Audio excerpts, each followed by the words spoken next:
Hello दोस्तों, RSY study day में आप सभी का स्वागत है। मैं ऋतिक शक्ति यादव। आज हम लोग कक्षा 10 के विषय भौतिक विज्ञान के पार्ट 1 प्रकाश का परावर्तन एवं अपवर्तन का पार्ट 3 पढ़ने वाले हैं। और जिन लोगों ने पार्ट 1 और पार्ट 2 नहीं देखे हैं, उन वीडियो का लिंक हमने डिस्क्रिप्शन में दे दिया है, तो वो वहाँ से देख लें। तो चलिए दोस्तों, अगली 2 वीडियो में हम लोगों ने प्रकाश के माध्यम में प्रकाशिक किरण के बारे में जान लिया था, और आज इस वीडियो में हम लोग प्रकाश के परावर्तन के बारे में पढ़ेंगे। तो दोस्तों, ये टॉपिक बहुत ही इम्पोर्टेंट है और बोर्ड में आता भी है। तो चलिए हम इसको देखते हैं। तो दोस्तों, जैसा आप देख रहे हैं कि हम लोग आज कक्षा 10 के विषय भौतिक विज्ञान के पार्ट 1 प्रकाश का परावर्तन एवं अपवर्तन के बारे में पढ़ेंगे। चलिए वीडियो स्टार्ट करते हैं। तो दोस्तों, आज का हमारा टॉपिक है प्रकाश का परावर्तन, जो वेरी इंपॉर्टेंट है। तो चलिए हम देखते हैं क्या होता है प्रकाश का परावर्तन। तो इसमें लिखेंगे प्रकाश किरण का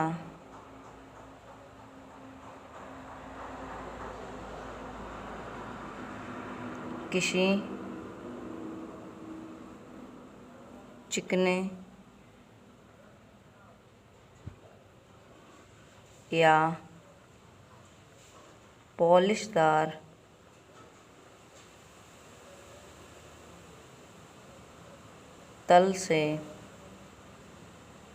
पॉलिशदार तल से टकराकर उसी माध्यम में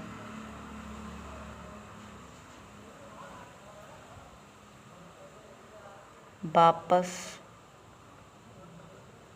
लौटने की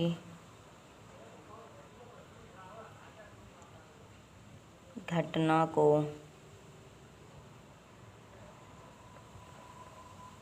प्रकाश का परावर्तन कहते हैं।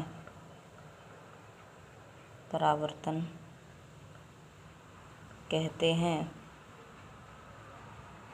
तो दोस्तों, प्रकाश किरण का किसी चिकने या पॉलिशदार तल से टकराकर उसी माध्यम में वापस लौटने की घटना को प्रकाश का परावर्तन कहते हैं। तो चलिए इसे चित्र द्वारा समझते हैं, और इसका चित्र भी इम्पोर्टेंट होता है, बनाना पड़ता है।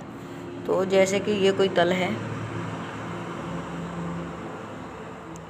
ये कोई तल है,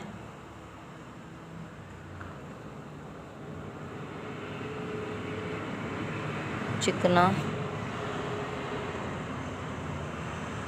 या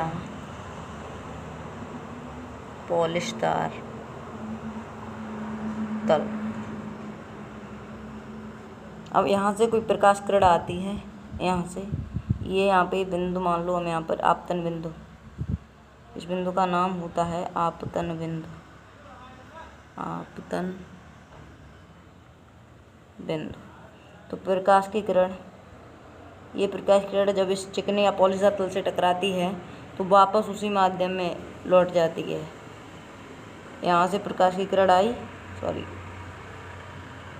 यहाँ से प्रकाश की किरण आई और इसी माध्यम में वापस लौट गई, तो इसे हम प्रकाश का परावर्तन कहते हैं। तो ये हमारी किरण है, इसका नाम होगा आपतित किरण। आपतित किरण। और ये जो जा रही है, इसका नाम होगा परावर्तित किरण।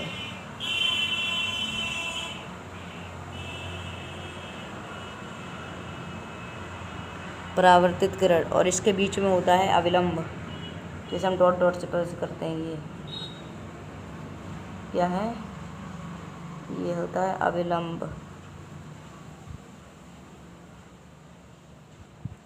इसे एन से डिनोट करते हैं। ये अविलंब हो गया। यहाँ पर हमारे 2 कोण बनते हैं, एक ये कोण और एक ये कोण। इसे हम आई कहते हैं, इसे आर। तो इस कोण का नाम होता है आपतन कोण। आपतन कोण। और ये आर है, इस कोण का नाम होता है, इधर लिख दे रहे, जगह नहीं है, परावर्तन कोण। परावर्तन कोण। तो दोस्तों, ये हमें चित्र ये भी बनाना पड़ता है, तो इसको यहाँ पे थोड़ी जगह कम थी, इसलिए सही से नहीं बन पाया है। तो आप अपनी कॉपी पे पैमाना पेंसिल से बनाएं, अच्छे से बनाएं। तो अब हमने प्रकाश के परावर्तन के बारे में पढ़ लिया है। अब इसके इसके साथ एक बहुत इम्पोर्टेंट होता है इसका नियम भी बहुत इम्पोर्टेंट होता है। अगर नियम नहीं लिखोगे तो ये अधूरा होता है। तो चलिए अब इसके नियम के बारे में जानते हैं। तो दोस्तों अब अपनी कॉपी में नियम हेडिंग डाल लें और नियम में हम लिखेंगे नंबर 1। नियम में लिखेंगे नंबर 1, आपतित किरण। वो चित्र में बनाई थी वो आपतित किरण, कॉमा परावर्तित किरण,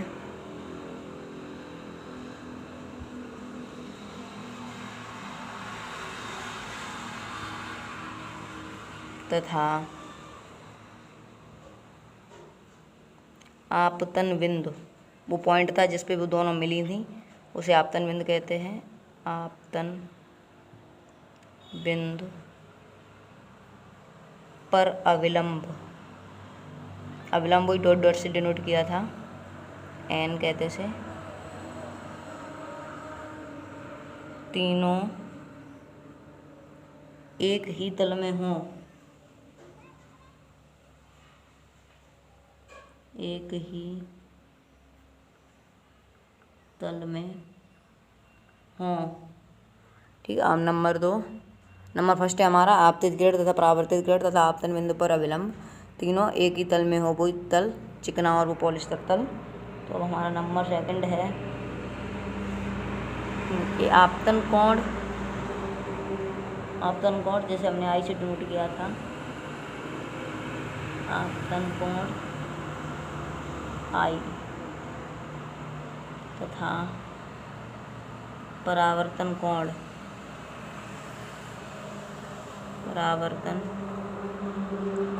जिसे हम आर से डिनोट करते हैं, आर, सदैव बराबर होते हैं, सदैव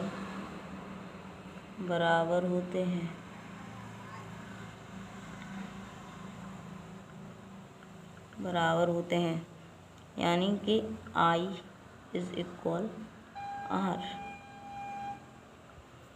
तो दोस्तों प्रकाश के परावर्तन के 2 नियम हैं और ये बहुत महत्वपूर्ण नियम है, और इन नियमों को अगर ये नियम नहीं लिखेंगे तो प्रकाश का परावर्तन पूरा नहीं माना जाता है। इसलिए बोर्ड में ये नियम भी लिखने बहुत ज़रूरी होते हैं। तो हमने ये 2 नियम बता दिए हैं। तो चलिए अब हमारी अगली हेडिंग प्रतिबिंब। हमारी हेडिंग प्रतिबिंब में है। अब हम प्रतिबिंब के बारे में जानेंगे। तो लिखिए इसमें कि किसी वस्तु बिंदु से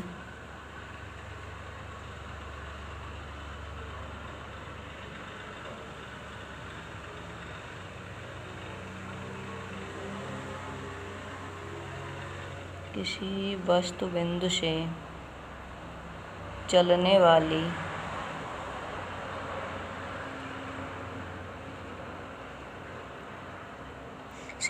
वाली प्रकाश किरणें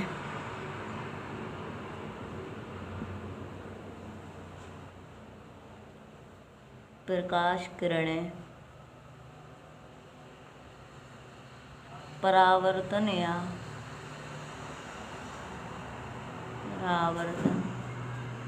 या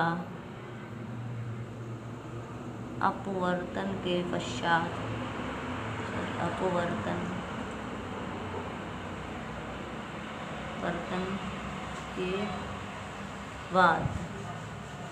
अपवर्तन के बाद जिस बिंदु पर मिलती हैं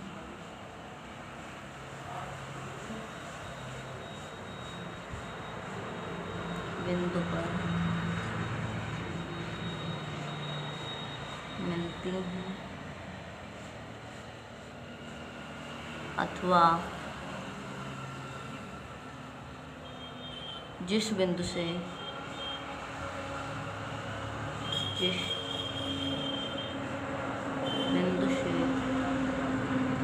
आदि प्रतीत होती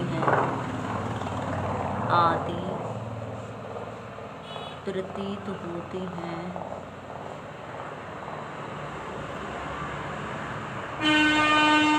उस बिंदु को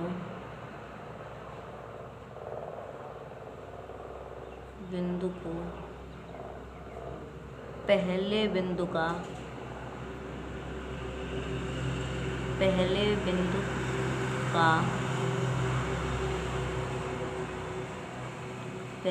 का प्रतिबिंब कहते हैं। प्रतिबिंब कहते हैं।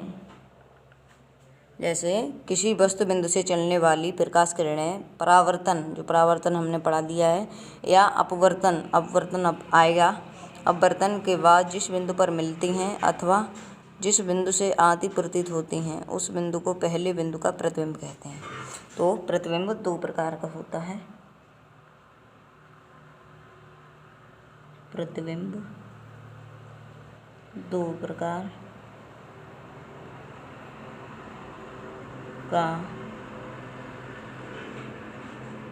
होता है। प्रतिबिंब दो प्रकार का होता है। नंबर 1 आभासी प्रतिबिंब। आभासी प्रतिबिंब।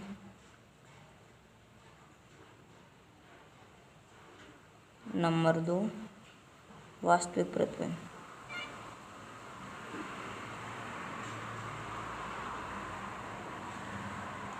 वास्तविक प्रतिबिंब।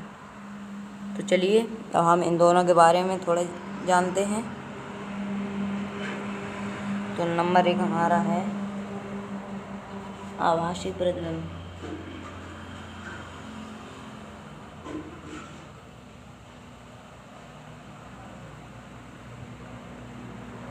आभासी प्रतिबिंब, ये आभासी प्रतिबिंब कब बनता है कि जब जो किरण है, प्रकाश किरण है, वो आती हुई प्रतीत होती है। जब प्रकाश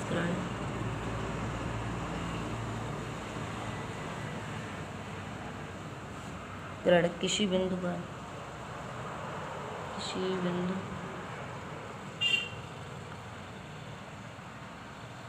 की ओर आती प्रतीत होती है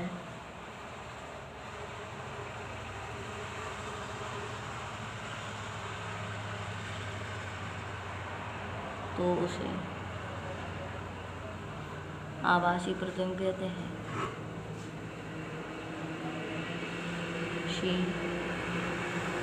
प्रतिबिंब कहते हैं। तो दोस्तों, जब कोई प्रकाश किरण किसी बिंदु की ओर आती प्रतीत होती है तो उस बिंदु को हम आभासी प्रतिबिंब कहते हैं।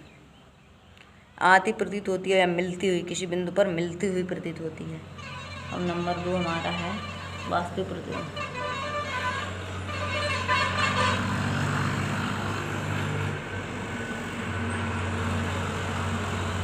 वास्तविक प्रतिबिंब,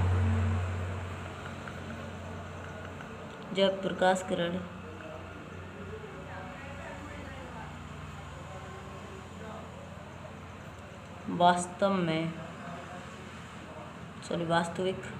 जब प्रकाश किरण वास्तविक किसी बिंदु पर मिलती है